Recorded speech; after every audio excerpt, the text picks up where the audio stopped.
সূর্য তখনও পুরোপুরি উদয় হয়নি। মদিনার বাতাসে ছিল এক অদ্ভুত নীরবতা।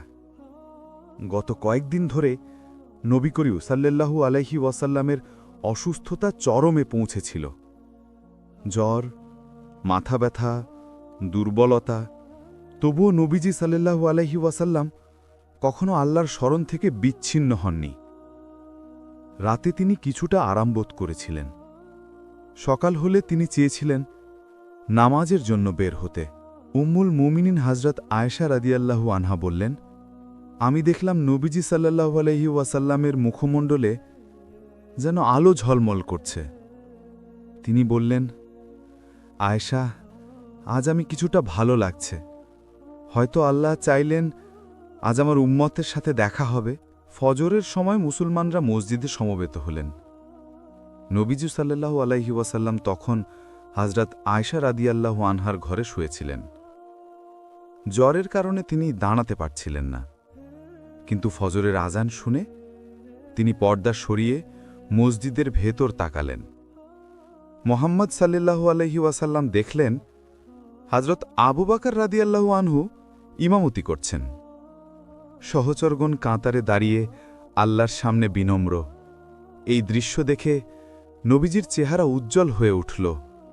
তিনি দুর্বল কণ্ঠে বললেন, আল্লাহর প্রশংসা, আমার উম্মত একত্রে নামাজে প্রতিষ্ঠিত। সেই মুহূর্তে সাহাবীগণ তার মুখ দেখে খুশিতে উজ্জ্বল হলেন। তারা ভাবলেন নবীজি সাল্লাল্লাহু আলাইহি ওয়াসাল্লাম হয়তো সুস্থ হয়ে উঠেছেন। কিন্তু আল্লাহর হুকুম ছিল অন্যরকম। এটাই ছিল তার শেষ সকাল। ফজরের পর নবীজি সাল্লাল্লাহু আলাইহি ওয়াসাল্লাম বললেন, আয়েশা, আমাকে তোমার কোলে বসতে দাও। আয়েশা রাদিয়াল্লাহু আনহা নবীজিকে কোলে তুলে নিলেন।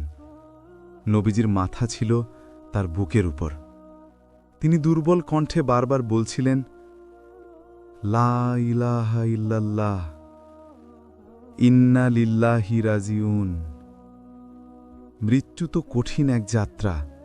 আয়েশা রাদিয়াল্লাহু আনহার চোখে তখন অশ্রু। তিনি বললেন, ইয়া রাসূলাল্লাহ, আমি আপনার কষ্ট দেখতে পাচ্ছি না।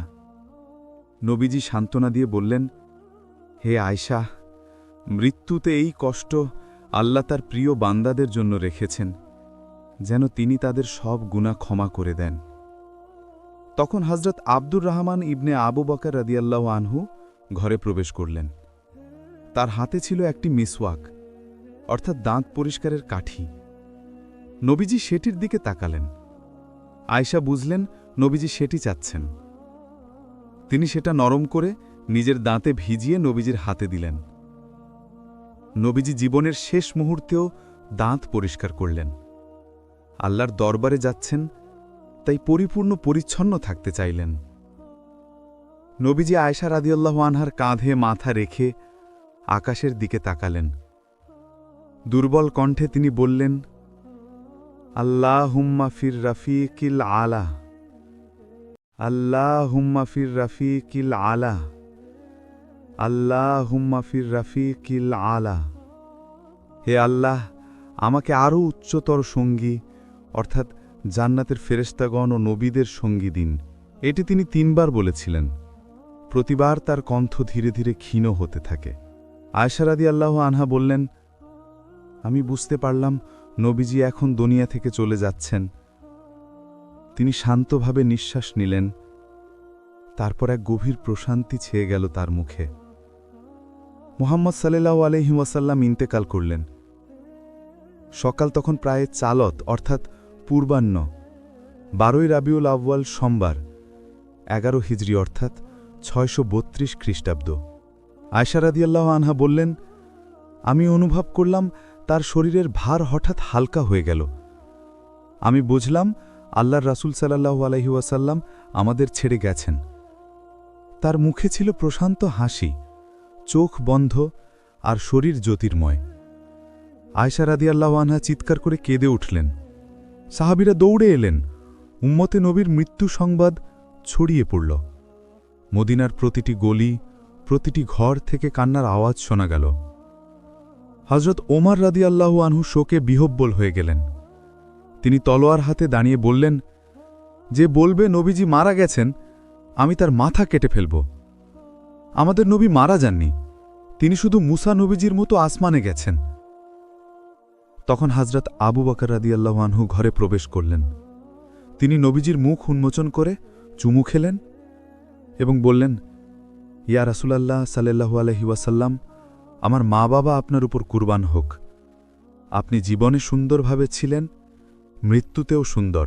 তারপর তিনি বাইরে এসে বললেন, হে মানুষ, যে মোহাম্মদের উপাসনা করত, জেনে রাখো মোহাম্মদ সাল্লাল্লাহু আলাইহি ওয়াসাল্লাম ইন্তেকাল করেছেন। আর যে আল্লাহর উপাসনা করে, জেনে রাখো আল্লাহ চিরজীবী, কখনো মরবেন না। তিনি কোরআনের আয়াত তেলাওয়াত করলেন, ওয়ামরা মুহাম্মাদুন ইল্লা রাসূল কদ খালাক মিন ক্বাবলিহির রুসুল। ওমর রাদিয়াল্লাহু আনহু তখন স্তব্ধ হয়ে গেলেন। পুরো মদিনা কেঁপে উঠল কান্নায়। 3 দিন পরে বুধবারে নবীজি সাল্লাল্লাহু আলাইহি ওয়াসাল্লামকে তার প্রিয় ঘরে অর্থাৎ আয়েশা রাদিয়াল্লাহু আনহার ঘরে দাফন করা হয়, যেখানেই তার রূহ কিয়ামতের দিন পর্যন্ত বিশ্রামে রাখবে। সেখানে আজও উম্মতের সালাম পৌঁছায় প্রতিদিন, আসসালামু আলাইকা ইয়া রাসূলাল্লাহ সাল্লাল্লাহু আলাইহি ওয়াসাল্লাম। নবীজি মৃত্যুর আগে তার উম্মতের জন্য যে কথাগুলো বলেছিলেন, সেগুলোই ছিল তার শেষ উপদেশ। নামাজ, নামাজ আর তোমাদের অধীনস্থদের অর্থাৎ দাস ও স্ত্রীদের ব্যাপারে আল্লাহকে ভয় করো, বলেছেন আবু দাউদ। এটাই ছিল নবীজির হৃদয়ের শেষ ডাক, উম্মতের প্রতি ভালোবাসা, দয়া ও করুণা।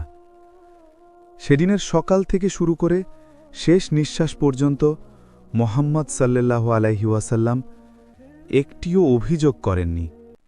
তিনি ছিলেন শান্ত, আল্লাহর প্রতি পরিপূর্ণ রিজা অর্থাৎ সন্তুষ্টি প্রকাশকারী। তার মুখে ছিল শুধু লা ইলাহা ইল্লাল্লাহ। তিনি দুনিয়া ত্যাগ করলেন, কিন্তু রেখে গেলেন আল্লাহর দীপ্ত পথ, ইসলাম। 12ই রাবিউল আউয়ালের সেই সকাল ইসলামের ইতিহাসে চিরস্মরণীয়। সেদিন সূর্য উঠেছিল, কিন্তু মদিনার হৃদয়ে নেমে এসেছিল অন্ধকার।